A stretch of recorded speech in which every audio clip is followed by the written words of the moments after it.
9 important ആണ്. 1915 ദക്ഷിണാഫ്രിക്കയിൽ നിന്നും ഇന്ത്യയിലേക്ക് മടങ്ങിയ വർഷമാണ് 1915. 1917 ചമ്പാരൻ സത്യാഗ്രഹമാണ്. 1917 ചമ്പാരൻ സത്യാഗ്രഹം. 1918 അഹമ്മദാബാദ് തുണിമിൽ സമരം, അതുപോലെ ഗേദ സത്യാഗ്രഹം. ഇവ രണ്ടും 1918. 1919 റൗലറ്റ് ആക്ടിനെതിരെ നടന്ന സത്യാഗ്രഹമാണ് 1919. 1920 അദ്ദേഹം കൈസറി ഹിന്ദ് തിരിച്ചു നൽകിയ വർഷം 1920. അതുപോലെ തന്നെ നിസ്സഹകരണ സമരം വർഷം എപ്പോഴാണ്? 1920. 1922 ചൗരി ചൗര പിൻവലിച്ചത്. നിസ്സഹകരണ സമരത്തെ തുടർന്നിട്ടാണ് എന്ത് ചെയ്തത്? ചൗരി ചൗര പിൻവലിച്ചത്.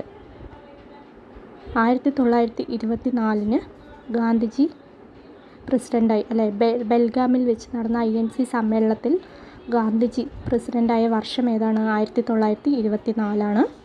1931 ഗാന്ധി ഇർവിൻ ഉടമ്പടി ഒപ്പുവെച്ചു. അതുപോലെ തന്നെ രണ്ടാം വട്ടമേശ സമ്മേളനത്തിൽ പങ്കെടുത്ത വർഷം 1931. ഗാന്ധിജി രണ്ടാം വട്ടമേശ സമ്മേളനത്തിൽ പങ്കെടുത്ത വർഷം 1931. അതുപോലെ ഗാന്ധി ഇർവിൻ ഉടമ്പടി ഒപ്പുവെച്ചതും 1931. 1933 ഹരിജൻ ആരംഭിച്ചു. 1934 INCയിൽ നിന്നും അദ്ദേഹം രാജിവെച്ചു.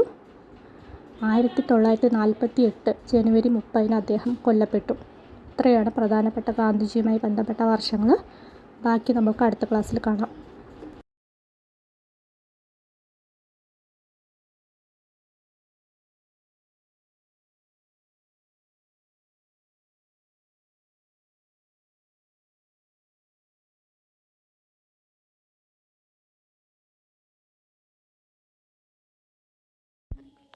കലാപങ്ങളും വർഷങ്ങളുമാണ് നമ്മൾ നോക്കിക്കൊണ്ടിരിക്കുന്നത്.